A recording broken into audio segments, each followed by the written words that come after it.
कैसी लगती है खुद से खुद की लड़ाई। आईएनएस विक्रांत बनाम आईएसी विक्रांत एक एयरक्राफ्ट करियर जिसे ब्रिटेन से मंगाया गया था, दूसरा वो जो खुद बनाया गया। पहले विक्रांत ने 36 साल देश की सेवा की। 1971 के युद्ध में पाकिस्तान की धज्जियां उड़ा दी थी। पड़ोसी मुल्क के युद्धपोतों, पनडुब्बियों और विमानों के सामने मौत बनकर खड़ा था। स्वदेशी आईएसी विक्रांत बनने में 18 साल जरूर लग गए, लेकिन ये आधुनिक, ताकतवर, क्षमतावान और घातक है। आईएनएस विक्रांत और आईएसी विक्रांत में समानताएं। 1961 में भारतीय नौसेना में शामिल हुए आईएनएस विक्रांत का ध्येय वाक्य जयम सम युद्धि स्पर्धा, यानी जो मुझसे युद्ध करेगा उसे मैं पूरी तरह पराजित कर दूंगा। आज भी आईएसी विक्रांत का ध्येय वाक्य यही है। यह ऋग्वेद से ली गई ऋचा मंत्र का हिस्सा है, जो इंद्र देवता को संबोधित करते हुए कहा गया है कि आपके विनाशकारी हथियार से जो ताकत मुझे मिली है, मैं उससे जीतूंगा। पुराने विक्रांत का पेनेंट नंबर R11 था। आज भी विक्रांत का नेमसेक R11 है। सबसे बड़ी बात, दोनों का नाम विक्रांत है, यानी जिसे कोई युद्ध में हरा न सके। यह शब्द संस्कृत का है, जिसका मतलब होता है बहादुर। इसकी उत्पत्ति भगवत गीता के पहले अध्याय के 6ठे श्लोक में होती है, जिसमें पांडव के कुछ सेना नायकों की बहादुरी का जिक्र है। आईएनएस विक्रांत को 36 साल सर्विस देने के बाद 15 वर्षों तक बतौर म्यूजियम में मुंबई में तैनात किया गया था। लोग उसकी क्षमताओं को देखते थे। इसके बाद 2004 में उसे कबाड़ कर दिया गया। आईएनएस विक्रांत से 2 गुना बड़ा है स्वदेशी आईएसी विक्रांत। पुराना आईएनएस विक्रांत का डिस्प्लेसमेंट 16,000 टन था। यह मात्र 700 फीट लंबा था। इसकी बीम 128 फीट की थी, जबकि ड्रॉट 24 फीट। जबकि आईएसी विक्रांत की बात करें तो उसका डिस्प्लेसमेंट 45,000 टन है। 862 फीट लंबा है, बीम 203 फीट और ड्रॉट 28 फीट है। इसकी ऊंचाई 194 फीट है। आईएनएस विक्रांत 46 किलोमीटर प्रति घंटा की रफ्तार से चल सकता था, जबकि आईएसी विक्रांत 56 किलोमीटर प्रति घंटा की गति से समुद्र को चीरता हुआ निकलता है। पुराने आईएनएस विक्रांत में जो इंजन लगे थे वो उसे 40,000 हॉर्स पावर की ताकत देते थे, जबकि आईएसी विक्रांत में लगे इंजन उसे 1.10 लाख हॉर्स पावर की ताकत देते हैं। पुराने विक्रांत पर कुल मिलाकर 1110 ऑफिसर या नौसैनिक रह सकते थे, जबकि नए विक्रांत में 1700 नेवी ऑफिसर्स या कर्मचारी रह सकते हैं। पुराने विक्रांत में अस्पताल नहीं था। नए विक्रांत में जांच लैब के साथ 16 बेड का अस्पताल भी है। पुराने विक्रांत के किचन में 9 सैनिक खुद खाना बनाते थे। अब नए विक्रांत में 3 ऑटोमेटिक गैली है, यानी 3 ऐसे किचन जो अत्याधुनिक मशीनों द्वारा दिन भर 5000 थालियां बना सकते हैं। हर घंटे 3000 रोटियां सेक सकते हैं। तब और अब के विक्रांत में लगे हथियारों और जेट्स में अंतर। 1961 में भारतीय नौसेना में शामिल हुए आईएनएस विक्रांत में पहले 40 मिलीमीटर की 16 बॉफर्स एंटी एयरक्राफ्ट गन लगी थी, जिन्हें बाद में घटाकर 8 कर दिया गया था। इसके अलावा इस पर हॉकर सी हॉक सी हैरियर फाइटर जेट तैनात थे। इसके अलावा सी किंग MK-42B और HAL चेतक हेलीकॉप्टर तैनात थे। इसके अलावा Breguet Alize BR 1050 anti submarine aircraft भी तैनात थे।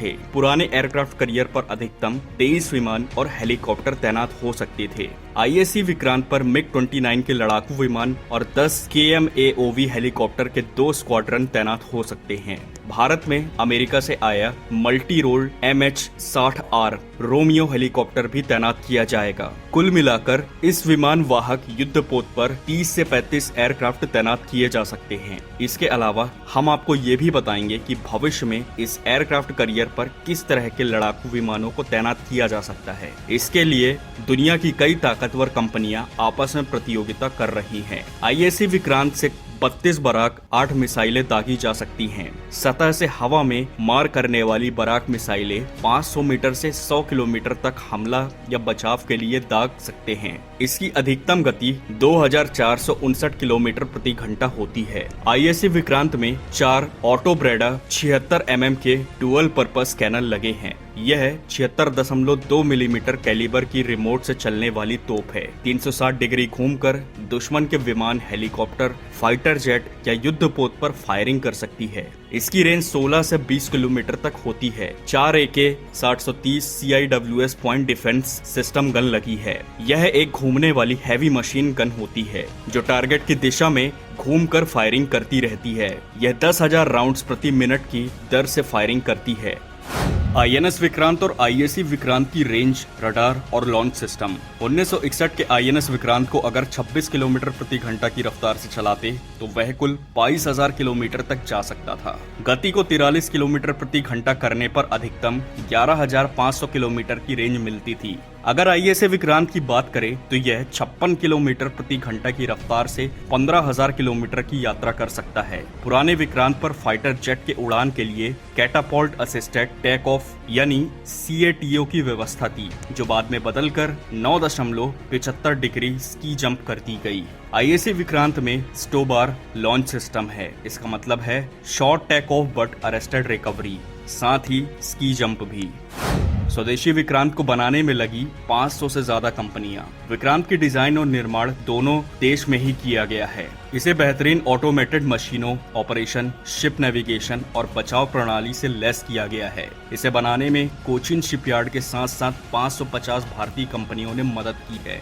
इसके अलावा 100 MSME कंपनियां भी शामिल थी। इस युद्धपोत के अलग अलग हिस्सों को अलग अलग कंपनियों ने बनाया है। हिंद महासागर, प्रशांत महासागर और दक्षिण चीन सागर में चीन की बढ़ती गतिविधियों को देखते हुए भारतीय नौसेना लगातार अपनी क्षमताओं को बढ़ा रही है। कैसे 1971 की जंग में आईएनएस विक्रांत ने धोया था पाकिस्तान को। 1971 में भारत से युद्ध के वक्त पाकिस्तान ने चुपके से PNS गाजी सबमरीन को भारतीय एयरक्राफ्ट आईएनएस विक्रांत को डुबाने के लिए रवाना किया था, लेकिन भारतीय नौसेना के आईएनएस राजपूत ने इसे खत्म कर दिया था। ये बात 14 नवंबर 1971 की है। गाजी ने 4,800 खश की यात्रा चुपके से करते हुए अरब सागर पार करके बंगाल की खाड़ी तक पहुंचा। कमांड जफर मोहम्मद के हाथ में थी, जिसमें 10 अधिकारी और 82 सेलर्स थे। 4 दिसंबर 1971 को PNS गाजी रहस्यमयी तरीके से डूब गया। कहानियां तो ये कहती हैं, भारतीय नौसेना का दावा है कि उसने गाजी को डुबो दिया, लेकिन पाकिस्तान इससे इनकार करता है। वैसे इस वीडियो पर आप क्या सोचते हैं, हमें कमेंट कर जरूर बताएं। साथ ही आगे की अपडेट पाने के लिए चैनल को सब्सक्राइब करके जुड़ जाएं हमारे साथ। धन्यवाद।